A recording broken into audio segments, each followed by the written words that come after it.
T.O. Blaze.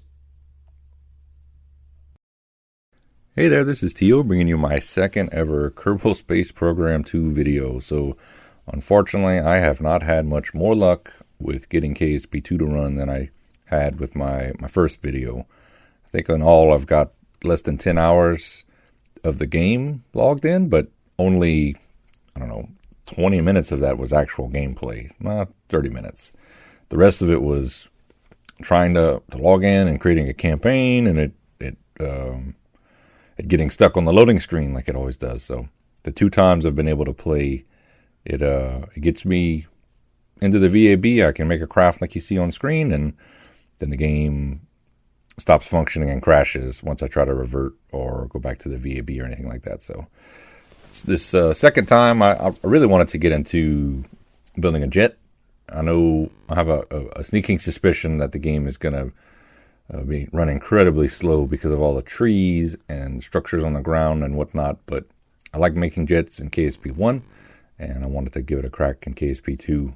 I'm also very anxious to get into orbit in KSP2, which I have not done yet, but for this video, as you can see, I decided to go with the jet. Well, another interesting glitch that I'm seeing, and I think I had read about this already, that symmetry is not working well, so I'm trying to find radial symmetry as a button, and I couldn't find it. I'm hitting the key and the key's doing nothing. So not only was I not able to get radial symmetry to work, but then just doing a double symmetry, it wasn't working for whatever reason. It was creating 4 parts instead of 2. So decided to just place the wheels individually, which is not usually a good idea, because if they're not perfectly aligned, the plane can get wobbly when you're trying to taxi down the runway. So it's not ideal, but place the wheels individually. There I've got my air intake with a little bit of fuel in it. I've got an engine, a couple wings, a couple stabilizers on top. So pretty basic design.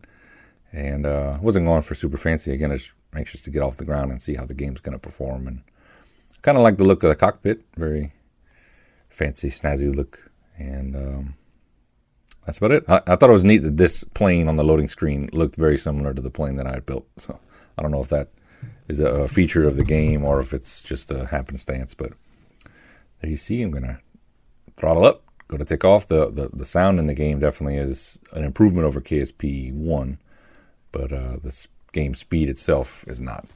And that includes the trying to get the camera to move. Every time I touch the camera, it jumps around rather than just kind of moving smoothly. So you got to be careful and slow with the camera. So this is in 4 times speed, so the takeoff doesn't look too bad. But if you were to slow this down 4 times, it was painfully slow. So just getting off the ground for me was a feat. I had to basically stare at my ground speed, and once I got above 60 to 70, I figured I should be able to take off. So I pitched up, and then the plane kept wanting to nose back down. So getting off the ground again was an accomplishment. So I thought, let's try maybe at least to land on the island airfield, if there is even one, which I suspect there would be. There's the island off in the distance. So kind of working my way that way and just getting a feel. The controls and everything are pretty much the same. Again, just the game playing slowly made it a little hard to fly, but I'm sure that'll improve. Hopefully they'll release an updater.